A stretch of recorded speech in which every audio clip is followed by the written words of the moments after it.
ಸಹೃದಯ ಬಂಧುಗಳೇ, ಭಕ್ತ ಶಿರೋಮಣಿ ಭಕ್ತಾಗ್ರಜ ಅಂತ ಕರೆಸ್ಕೊಳ್ಳುವಂತಹ ಹನುಮಂತನ ಬಗ್ಗೆ ಇರುವಂತಹ ಭಕ್ತಿ ಗೀತೆಗಳಲ್ಲಿ ತುಳಸಿದಾಸ ವಿರಚಿತ ಹನುಮಾನ್ ಚಾಲಿಸ ಎಂಬಂಥದ್ದು ಸರ್ವಶ್ರೇಷ್ಠವಾದದ್ದು.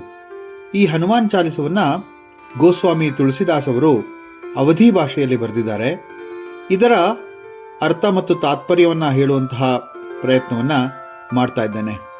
ಹನುಮಾನ್ ಚಾಲಿಸ ಅವಧಿ ಭಾಷೆಯಲ್ಲಿದೆ ಅಂತ ಹೇಳಿದೆ. ಹಿಂದಿಯ ಅಪ್ರತಿಮವಾದಂತಹ ಗ್ರಂಥದಲ್ಲಿ ಇದು ಕೂಡ ಒಂದು. ತುಳಸಿದಾಸ ವಿರಚಿತ ಶ್ರೀ ರಾಮಚರಿತ ಮಾನಸ ಎಂಬಂತಹ ಗ್ರಂಥದಲ್ಲಿ ವಿನಯ ಪತ್ರಿಕೆ ಅನ್ನುವಂತಹ ಒಂದು ಮಾಲಿಕೆಯಲ್ಲಿ ಈ ಹನುಮಾನ್ ಚಾಲಿಸ ವ್ಯಕ್ತವಾಗಿದೆ. ಈ ಹನುಮಾನ್ ಚಾಲಿಸ ಬರೆದಿರೋದಕ್ಕೆ ಒಂದು ಕಾರಣವೂ ಕೂಡ ಇದೆ ಅಂತ ಹೇಳ್ತಾರೆ. ತುಳಸಿದಾಸರು ಇದ್ದಿದ್ದು ಅಕ್ಬರ್ನ ಕಾಲದಲ್ಲಿ, ಅಂದರೆ 1600 ಇಸ್ವಿಯಲ್ಲಿ ಅಂತ ಹೇಳ್ಬೋದು.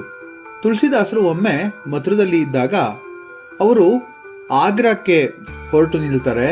ರಾತ್ರಿ ಆಗ್ಬಿಟ್ಟಿರುತ್ತೆ. ಆಗ ಆಗ್ರಾದಲ್ಲಿ ಇವರು ಬಂದಿರುವಂತಹ ವಿಚಾರವನ್ನು ಕೇಳಿ ಅಲ್ಲಿನ ಜನರೆಲ್ಲರೂ ಕೂಡ ಅವರ ದರ್ಶನವನ್ನ ಪಡಿಬೇಕು ಅಂತ ಹೇಳಿ ಅವರನ್ನ ಕಾಣಲು ಬರ್ತಾರೆ. ಮಹಾನ್ ಸಂತನಾದಂತಹ ತುಳಸಿದಾಸರನ್ನ ಕಾಣಲು ಭಕ್ತ ಜನರ ಗುಂಪನ್ನು ನೋಡಿ ಆ ರಾಮಭಕ್ತನ ಒಂದು ದರ್ಶನವನ್ನ ಪಡೆಯೋದಕ್ಕೋಸ್ಕರ ಸಾಕ್ಷಾತ್ ಅಕ್ಬರನ್ನೇ ಬರಬೇಕು ಅಂತ ಯೋಚನೆ ಮಾಡ್ತಾನೆ. ಅಕ್ಬರ ಬೀರ್ಬಲ್ನ ಕೇಳ್ತಾನೆ, ಯಾರಪ್ಪ ಇದು ಅಂತ ಹೇಳಿ. ಆಗ ಬೀರ್ಬಲ್ ಹೇಳ್ತಾನೆ, ಇವನು ಮಹಾಸಂತ, ರಾಮಭಕ್ತ, ಮತ್ತೆ ದೈವಾನುಗ್ರಹವನ್ನ ಪಡೆದವನು ಅಂತ. ಆಗ ಅಕ್ಬರ ತನ್ನ ಸೈನಿಕರಿಗೆ ಹೇಳಿ ಕಳಿಸ್ತಾನೆ, ಹೋಗಿ ತುಳಸಿದಾಸರನ್ನ ಕರ್ಕೊಂಬನ್ನಿ ಅಂತ. ಸೈನಿಕರು ತುಳಸಿದಾಸರ ಬಳಿ ಹೋಗಿ ಅಕ್ಬರನ ಒಂದು ಫರ್ಮಾನನ್ನ ಹೇಳ್ತಾರೆ.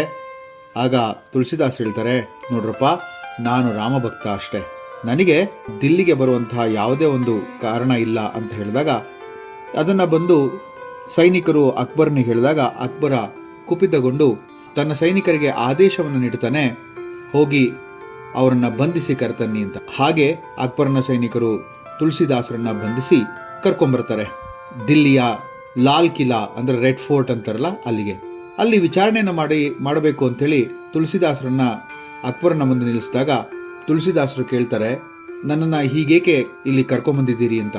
ಆಗ ಅಕ್ಬರ್ ಹೇಳ್ತಾನೆ, ನೀನೇನೋ ಬಹಳ ಮಹಾನ್ ಸಂತನಂತೆ, ರಾಮಭಕ್ತನಂತೆ, ದೈವಾಂಶನಂತೆ, ಹಾಗಾದರೆ ನಿನ್ನ ರಾಮಭಕ್ತಿಯನ್ನು ನನಗೆ ತೋರಿಸು ಅಂತ.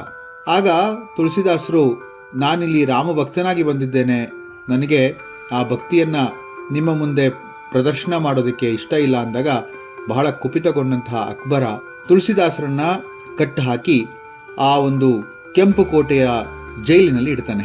ಆ ದಿನ ರಾತ್ರಿ ತುಳಸಿದಾಸರು ಹನುಮಂತನನ್ನ ಕುರಿತಾಗಿ ಧ್ಯಾನಿಸಿದಂತಹ ಒಂದು ಭಕ್ತಿಯ ಗೀತೆಯೇ ಈ ಹನುಮಾನ್ ಚಾಲಿಸ. ಈ ಭಕ್ತಿಯ ನಿವೇದನೆಯನ್ನ ಹನುಮಂತನ ಕುರಿತಾಗಿ ಹೇಳಿದ್ದಾರೆ.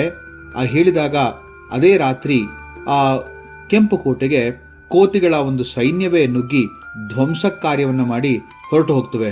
ಇದನ್ನ ಅರ್ಥಂತಹ ಅಕ್ಬರ ಮುಂದಿನ ಅಂದರೆ ಮಾರನೇ ದಿವಸ ಬೆಳಗ್ಗೆ ತುಳಸಿದಾಸರನ್ನ ಕರೆದು ಕೇಳಿದಾಗ ತುಳಸಿದಾಸರು ಹೇಳ್ತಾರೆ, ನಾನೇನು ಮಾಡಿಲ್ಲ, ಹನುಮಂತನನ್ನ ಧ್ಯಾನಿಸ್ತಾ ಇದ್ದೆ ಅಂತ ಹೇಳಿದಾಗ ಪ್ರತಿಮ ಭಕ್ತಿಗೆ ಮೆಚ್ಚಿ ಇವರನ್ನ ಬಹಳ ಗೌರವದಿಂದ ಮಥುರಾಗೆ ಮತ್ತೆ ಕಳಿಸ್ಕೊಡ್ತಾರೆ ಅಂತ ಹೇಳುವಂತಹ ಒಂದು ಐತಿಹ್ಯ ಇದೆ. ಹೀಗೆ ಹನುಮಂತನ ಒಂದು ಅಪ್ರತಿಮವಾದಂತಹ ಶ್ರೇಷ್ಠವಾದಂತಹ ಭಕ್ತಿ ಗೀತೆಗಳಲ್ಲಿ ಅಥವಾ ಸ್ತೋತ್ರಗಳಲ್ಲಿ ಹನುಮಾನ್ ಚಾಲಿಸ ಬಹಳ ಪ್ರಮುಖವಾದದ್ದು ಅಂತ ಹೇಳ್ತಾರೆ. ಹನುಮಾನ್ ಚಾಲಿಸದಲ್ಲಿ 40 ಚೌಪಾಯಿಗಳಿದೆ.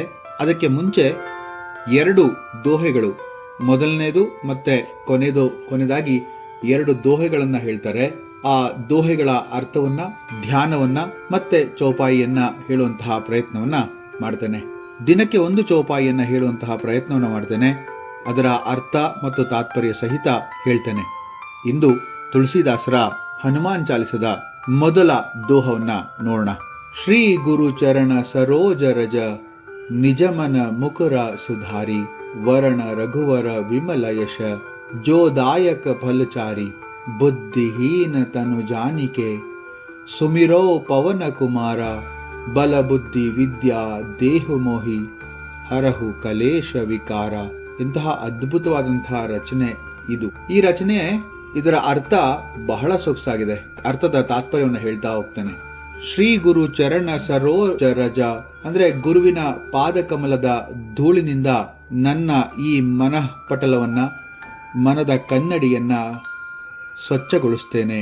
ನೋಡಿ, ನಿಜ ಮನ ಮುಕುರ ಸುಧಾರ, ಆ ನನ್ನ ನಿಜವಾದಂತಹ ಒಂದು ವ್ಯಕ್ತಿತ್ವವನ್ನು ನಾನು ಶುದ್ಧಗೊಳಿಸ್ಕೊಳ್ತೇನೆ. ವರ್ಣೋ ರಘುವರ ವಿಮಲ ಯಶ ಜೋಧಾಯಕ ಫಲಚಾರ. ಶ್ರೀರಾಮನು ರಘುವಂಶದ ಸುಪರ್ದಿ ಮತ್ತು ಜೀವನದ 4 ಸಾಧನೆಗಳನ್ನು ನೀಡುವವನು. ಧರ್ಮಾರ್ಥ ಕಾಮ ಮೋಕ್ಷಗಳನ್ನು ನೀಡುವಂತಹ ಶ್ರೀರಾಮನ ಚರಣ ಕಮಲದ ಧೂಳಿನಿಂದ ನನ್ನ ಜೀವನವನ್ನು ಅಥವಾ ನನ್ನ ಮನದ ಕನ್ನಡಿಯನ್ನು ಶುಚಿಗೊಳಿಸ್ಕೊಳ್ತೇನೆ ಮತ್ತು ಪವಿತ್ರ ಮಹಿಮೆಯನ್ನು ಹೇಳ್ತೇನೆ ಅಂಥೇಳಿ ಹೇಳುವಂತಹ ಒಂದು ಅರ್ಥ ಈ ಮೊದಲನೆಯ ಒಂದು ದೋಹೆಯಲ್ಲಿದೆ. ಬುದ್ಧಿಹೀನ ತನು ಜಾನಿಕೆ ಸುಮಿರೋ ಪವನ ಕುಮಾರ, ಬಲಬುದ್ಧಿ ವಿದ್ಯಾ ದೇಹಿ ಮೋಹಿ ಹರೋ ಕಲೇಶ ವಿಕಾರ.